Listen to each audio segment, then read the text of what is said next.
Vi går videre til spørgsmål 3.3, hvor vi skal vurdere, hvor meget den årlige omsætning mindst skal stige, for at det er lønsomt at anskaffe det nye inventar. Husk, vi har i vores 0-punktsformler, vores 0-punktsberegninger, så vi har 0-punkts afsætning, vi har reklame 0-punkt, og så vores 0-punkts omsætning. Der bliver spurgt om omsætning. Det er vigtigt at huske forskel på det. Så jeg går tilbage i mit Excel-ark. Jeg har lige fundet et lille screenshot frem fra bogen, hvor vi har 0-punkts omsætning. Det er altså vores kapacitetsomkostninger gange 100 divideret dækningsgrad. Så jeg skriver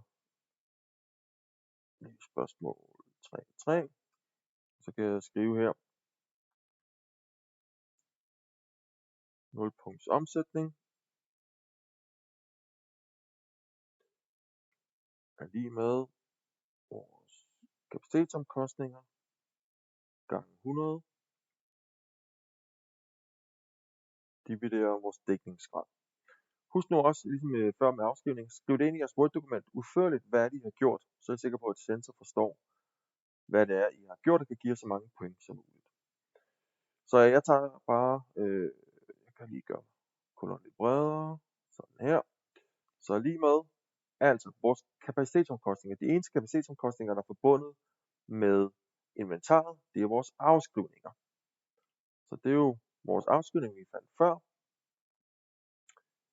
gange 100, divideret vores dækningsgrad.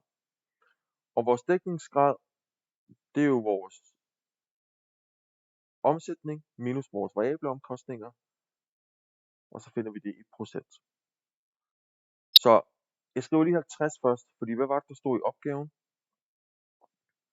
Der står, at når der sker et salg, så afregner Second Shop ApS 50% af salgsprisen til privatpersonen, der sælger tøj. De resterende 50%, det tilfalder altså Second Shop.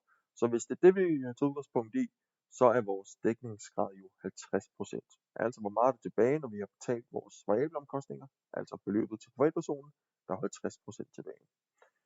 Så det er vigtigt, at I tager udgangspunkt i den dækningsgrad, der er. Der er dog en anden dækningsgrad her, men nu tager vi udgangspunkt i de 50%.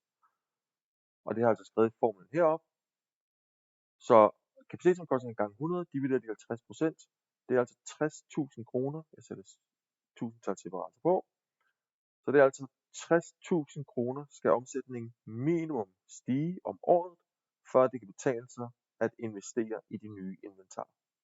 Det er jeres svar til spørgsmålet.